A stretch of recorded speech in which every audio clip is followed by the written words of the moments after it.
Good morning, class. I hope all of you are fine and safe. In the last turn, we have solved exercise 5e in the formula of a square minus b square. Today we are going to solve exercise 5f, in which we will factorize by splitting middle term. बीजीय व्यंजक के बीच के पद को तोड़कर हम दिए हुए व्यंजकों का गुणनखंड करेंगे। ये एक्सरसाइज में कोई भी फॉर्मूला यूज नहीं है। जितने भी फॉर्मूले यूज होते हैं वो हम पुरानी एक्सरसाइज में कर चुके हैं। कमिंग एक्सरसाइज में आपको कोई भी फॉर्मूला यूज नहीं होगा, बल्कि आपको बीच के पद को तोड़कर व्यंजक का गुणनखंड करना है। आज का वीडियो बहुत इम्पॉर्टेंट है, not only in class 8 but also in class 9 and 10। जब आप आगे की क्लासेस में मैथ्स पढ़ेंगे तो भी ये वाला जो आप एक्सरसाइज करने जा रहे हैं ये आपके काम आएगी। तो बहुत ही अच्छे से, बहुत ही ध्यान से सब लोग वीडियो देखेंगे। So let us start the class. Today we will start अभ्यास 5f। तो आज हम देखेंगे अभ्यास 5f में क्वेश्चन नंबर 1। क्वेश्चन नंबर 1 है, दो पूर्णांक a तथा b ऐसे ज्ञात कीजिए कि a plus B is equal to 8 और ab इज इक्वल टू 15 हो। a और b क्या हो? पूर्णांक हो। पूर्णांक का मतलब माइनस में सारे नंबर्स, जीरो और पॉजिटिव सारे नंबर्स, लेकिन सिर्फ होल नंबर, फ्रैक्शन में नहीं। तो हमें दो नंबर जब निकालने होते हैं ऐसे कि उनका सम 8 हो और उनका प्रोडक्ट या उनका मल्टीप्लिकेशन 15 हो, तो हम जो उनका प्रोडक्ट होता है, ठीक है, जो उनका गुणनफल होता है यानी ए बी, वो जो नंबर होता है यानी 15, हम रफ में उस 15 नंबर का एलसीएम निकालेंगे। क्या निकालेंगे? एलसीएम। तो हम ले जाएंगे इसको 3 से, 2 से तो जाएगा नहीं, 3 5 जा, फिर जाएगा 5 1 जा। तो हमें 15 के फैक्टर्स क्या क्या मिले? हमें 15 के फैक्टर्स मिले 3 5 और 1। अब इन्हीं फैक्टर्स को हम पेयर करके देखते हैं कि किन दो फैक्टर्स का सम 8 के बराबर आएगा। तो किन दो का सम 8 के बराबर आएगा? 3 और 5। अगर हम 3 और 5 को ऐड कर दें तो हमें क्या मिलेगा? 3 + 5 इज इक्वल टू 8। तो ऐसे दो पूर्णांक क्या होंगे? एक होगा 3 और दूसरा होगा 5। तो हम लिखेंगे, माना a इज इक्वल टू 3। अब इससे आपको एक अंदाज़ा मिल गया है कि आपको क्या लेना है, आपको हिंट मिल गया। तो आप a इज इक्वल टू 3 ले लो। तो यहाँ से इस इक्वेशन में a plus B is equal to 8 में जब आप a इज इक्वल टू 3 रखोगे तो आपको b इज इक्वल टू क्या मिलेगा? b is equal to 8 minus 3। आपको मिल गया b इज इक्वल टू 5 और a इज इक्वल टू 3 आप लेके चले थे। ठीक है, अब आप दोनों को मल्टीप्लाई करके देख लो। A B is equal to 3 into 5 is equal to 15। It means हमने जो वैल्यू निकाली है या जो मान के चले हैं और जो बी की मिली है वो वैल्यूज सही हैं। ठीक है, तो हम लिखेंगे therefore A is equal to 3, B is equal to 5 is our answer. Very easy questions. हमें इसमें बस क्या करना होता है, हम दो नंबर्स का जो प्रोडक्ट होता है उसका एलसीएम निकालेंगे और उसका जो फैक्टर हमें मिलेगा वही हमारा आंसर होगा। ठीक है, अब दूसरा हम करेंगे पार्ट 3, जिसमें a plus B is equal to 1 है और A B is equal to -20 है। ठीक है, a प्लस बी 1 है और A B is equal to -20 है। तो हम सबसे पहले क्या करेंगे, A B is equal to minus, अभी हम माइनस साइन नहीं लेंगे, सिर्फ 20 लेंगे और 20 का एलसीएम निकालेंगे। 2 से ले जाएंगे 2 10 जा, फिर 2 से ले जाएंगे 2 5 जा, फिर 5 से जाएगा 5 1 जा, तो हमें क्या क्या मिले 2 2 और 5। ठीक है, अब इन दोनों में किसको मल्टीप्लाई करें कि 20 आ जाए। देखिए अगर हम 2 और 2 इन दोनों को आपस में मल्टीप्लाई कर लें तो हमें क्या मिलेगा 4, और फिर हम 4 को 5 से मल्टीप्लाई करें तो हमें क्या मिलेगा 20। ठीक है, लेकिन मिलना क्या चाहिए -20, तो हम 4 के साथ क्या लगा लें, माइनस का साइन लगा लें। ठीक है, 4 के साथ हम क्या लगा लें, माइनस का साइन, या चलिए आप साइन ना भी लगाइए, आपको एक हिंट मिल गया है कि दो नंबर कौन से होने चाहिए, 4 और 5 होने चाहिए। तो अब हम क्या करें, हम मान लें, माना a इज इक्वल टू 5, हमने मान लिया a इज इक्वल टू 5। तो अब हम यहाँ पर वैल्यू रखें a plus b is equal to 1, a की वैल्यू 5 रख दें, तो हमें क्या मिल जाएगा, b is equal to 1 minus 5, यानी b इज इक्वल टू -4।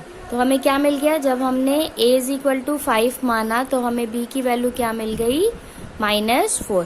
अब हम इन दोनों को मल्टीप्लाई करके देख लें तो हम देखेंगे -20 आना चाहिए। मल्टीप्लाई करें 5 इंटू -4 तो कितना आ गया, -20, यानी कि हमारा आंसर क्या होगा, हमारा आंसर होगा therefore a is equal to 5 and b is equal to -4 and that will be our answer. Okay, next question देखते हैं।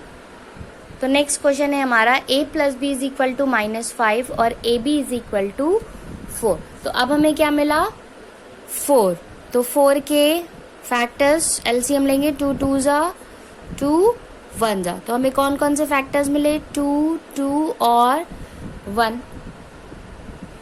अब इन दोनों नंबर्स को ऐसे नंबर लें जिनको ऐड करने पे माइनस का 5 आए। तो अगर हम 2 को 2 में ऐड करें तो 4 आएगा, अगर हम 2 को 3 में ऐड करें तो 3 आएगा, अगर हम इन दोनों 2 को मल्टीप्लाई करें तो 4 आएगा, और फिर 4 और 1 को ऐड करें तो 5 आएगा। -5 नहीं आएगा, -5 आने के लिए दोनों की वैल्यू माइनस होनी चाहिए। अगर दोनों के पास माइनस साइन होगा तभी दोनों जुड़ेंगे तो -5 आएगा। यानी हमें क्या लेना पड़ेगा, हम लेंगे माना a इज इक्वल टू -4। तो अब यहाँ पर वैल्यू पुट करें, a plus B is equal to -5, a की वैल्यू हमने -4 मान ली है, तो b की वैल्यू हमें क्या मिल जाएगी, -5 प्लस 4, ये -4 इधर आएगा, प्लस बन जाएगा -1, यानी b इज इक्वल टू -1 हमें मिल गया। अब हम मल्टीप्लाई करके देखें, -4 इंटू -1 किसके बराबर आया, +4 के बराबर, यानी हमने जो माना था वो करेक्ट है। इसलिए a is equal to -4, b is equal to -1 will be your answer. Okay, तो अब आपका होमवर्क है 1 में पार्ट 2 और पार्ट 6, ये दोनों क्वेश्चंस आपको होमवर्क में करने हैं। नेक्स्ट हम देखेंगे क्वेश्चन नंबर 2। इसमें क्या करना है, हमें गुणनखंड करने हैं। क्या करना है, गुणनखंड कीजिए, यानी हमें फैक्टराइज करना है, उसको ब्रेक करना है उसके फैक्टर्स में। तो क्वेश्चन नंबर पार्ट 1 है इसका, x² प्लस 5x प्लस 6। इस मेथड को जो अभी हम करने जा रहे हैं इसको बोलते हैं मध्य पद को विभाजित करना या स्प्लिटिंग मिडिल टर्म, बीच के टर्म को तोड़ना, विभाजित करना। तो इसमें भी हमें क्या करना पड़ेगा, रफ में कैलकुलेट करना पड़ेगा कि हमारे फैक्टर्स क्या क्या होंगे, एलसीएम लेके हमें निकालना पड़ेगा। तो सबसे पहले बहुत ध्यान से देखिए, बहुत इंपॉर्टेंट है, इसमें हम कैसे करते हैं। देखिए 1 2 3 आपको कितने टर्म दिए हैं, 3 टर्म दिए हैं। हमको जिस टर्म का एलसीएम लेना होगा वो होगा हमारा तीसरा टर्म, ठीक है, जो सिर्फ नंबर होगा। ये जैसे वेरिएबल है, चर राशि है, ये नंबर और चर राशि साथ में है, और ये खाली कांस्टेंट है, नंबर है, नियतांक है। तो हम कांस्टेंट वाले टर्म को लेंगे 6 को, और इसके एलसीएम लेंगे 2 3 जा 3 1 जा। हमारे पास आया 2 3 और 1। अब इसमें हम किसको जोड़ें कि आंसर हमारा क्या आना चाहिए? जो बीच में नंबर लिखा है, इसका एलसीएम लिया तो अब नंबर क्या बचा? 5। तो जो बीच में नंबर लिखा है वो नंबर इसको ऐड करने पे मिलना चाहिए। तो किसको ऐड करने पे 5 मिलेगा? जब हम 2 और 3 को ऐड करेंगे, जब हम 2 + 3 करेंगे तब हमें क्या मिलेगा? 5 मिलेगा। तो अब हमें क्या करना है? अभी तो हमें ये पता चल गया कि हम 6 का एलसीएम लें तो 2 और 3 आएगा, और इसी 2 और 3 को हमें जोड़ना है तो 5 आएगा। अब हम बीच वाले टर्म को विभाजित करेंगे। कैसे विभाजित करेंगे? हम पहले टर्म को ऐसे ही लिखेंगे, प्लस ऐसे ही लिखेंगे। 5 की जगह हम ब्रैकेट में लिखेंगे 2 + 3। क्या लिखेंगे? 2 + 3। आप 3 + 2 भी लिख सकते हो, एक ही बात है। फिर उसके साथ क्या लगा है? x, आप x लगाओगे, +6। तो हमने बाकी सारे टर्म ऐसे ही लिखे, बाकी सारे टर्म एज इट इज लिखे, सिर्फ इस 5 की जगह हमने क्या लिखा? 2 + 3 लिखा।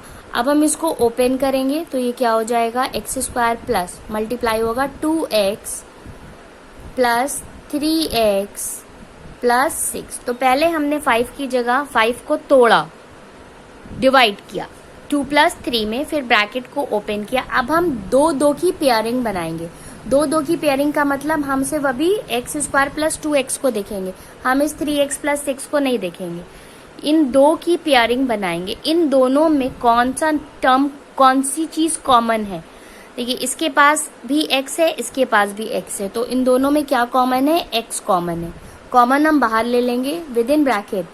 x बाहर आ गया तो क्या बचा? 1x बचा, प्लस इसके पास 2 बचा, इसका x तो बाहर आ गया है, तो क्या बचा हमारे पास? x + 2। अब हम दूसरा वाला टर्म देखेंगे, इसको नहीं देखेंगे। बीच में लगा है प्लस, इसके पास 3x है, इसके पास 6 है, तो 6 के पास भी 3 नंबर होता है, 3 × 2 होता है ना 6, तो दोनों के पास 3 कॉमन है, तो क्या बाहर आएगा? 3। ब्रैकेट में इसके पास बचा x, क्योंकि 3 तो बाहर आ चुका है, तो अब बचा x, प्लस 6 को 3 से डिवाइड करेंगे। आप क्या करेंगे? 6 को 3 से डिवाइड करेंगे तो क्या आएगा? 2। तो ब्रैकेट में क्या बचा? x + 2। अब इन दोनों टर्म को देखेंगे, इन दोनों टर्म के पास क्या कॉमन है? ये पूरा ब्रैकेट कॉमन है, x + 2। अब क्या बचा? इसके पास x + 2 आ गया तो क्या बचा? x बचा, बीच में लगा है प्लस, इसके पास से x + 2 चला गया तो क्या बचा? 3 बचा। ठीक है, तो हमेशा जब भी आप इस तरीके से बाय स्प्लिटिंग मिडिल टर्म, मध्य पद को विभाजित करेंगे तो आपको यही चीज मिलेगी। ठीक है, आपको क्या चीज मिलेगी? आपको पहले 2 उसमें जो ब्रैकेट मिलेंगे, जो आप कॉमन लेके बनाएंगे, वो दोनों लास्ट में कॉमन होने चाहिए। अगर कॉमन नहीं है, इसका मतलब आपने कहीं मिस्टेक करी है। ठीक है, तो यही हो गया आपका आंसर, और ऐसे क्वेश्चंस और सॉल्व करेंगे तो अभी आपको अच्छे से समझ में आ जाएगा, बहुत इजी है। तो चलिए बढ़ते हैं नेक्स्ट क्वेश्चन की तरफ। तो नेक्स्ट क्वेश्चन है हमारा पार्ट 3, m² + 11m + 24। सबसे पहले मैंने आपको क्या बताया था? सबसे पहले हम किसका एलसीएम निकालेंगे?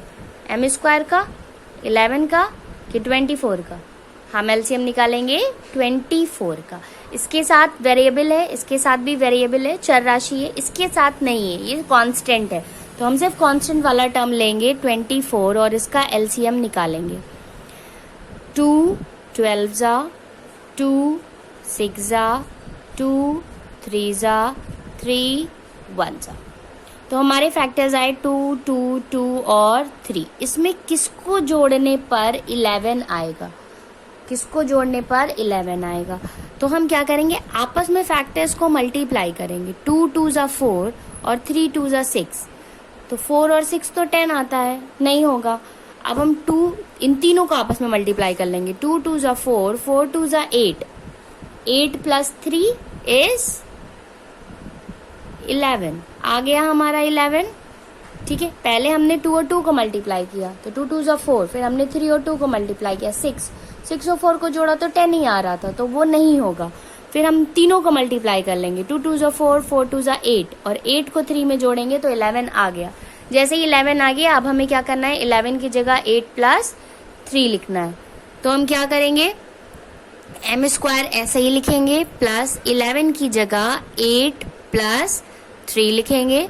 फिर पूरा question as it is copy कर देंगे, सिर्फ 11 की जगह 8 प्लस 3 लगेंगे, बाकी पूरा क्वेश्चन वैसे ही लिख देंगे। अब हम क्या करेंगे, ब्रैकेट को ओपन करेंगे। कैसे ओपन करेंगे, 8 को m से मल्टीप्लाई करेंगे 8m, प्लस 3 को m से मल्टीप्लाई करेंगे 3m प्लस 24।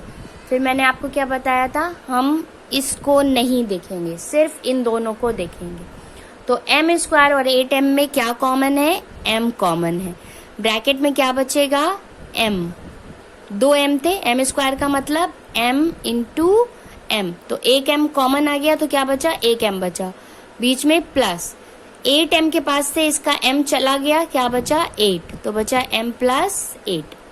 ठीक है, अब ये दोनों देखेंगे, बीच में लगा है प्लस 3m और 24, इसके पास तो m ही नहीं है तो m तो कॉमन नहीं होगा, लेकिन 24 में 3 आता है कि नहीं आता है, आप डिवाइड करके देख लो 24 को 3 से, 3 1 जा 3 8 जा, यानी है, डिवाइड हो रहा है तो 24 के पास 3 है, तो इन दोनों में से हम 3 कॉमन ले लेंगे, बचेगा यहाँ पर m प्लस 24 को 3 से डिवाइड करने पे क्या आया था 8, तो ये आ जाएगा 8। अब आप देखिए यहाँ पर आपके दोनों ब्रैकेट सेम आ रहे हैं, यानी आप क्वेश्चन सही कर रहे हैं।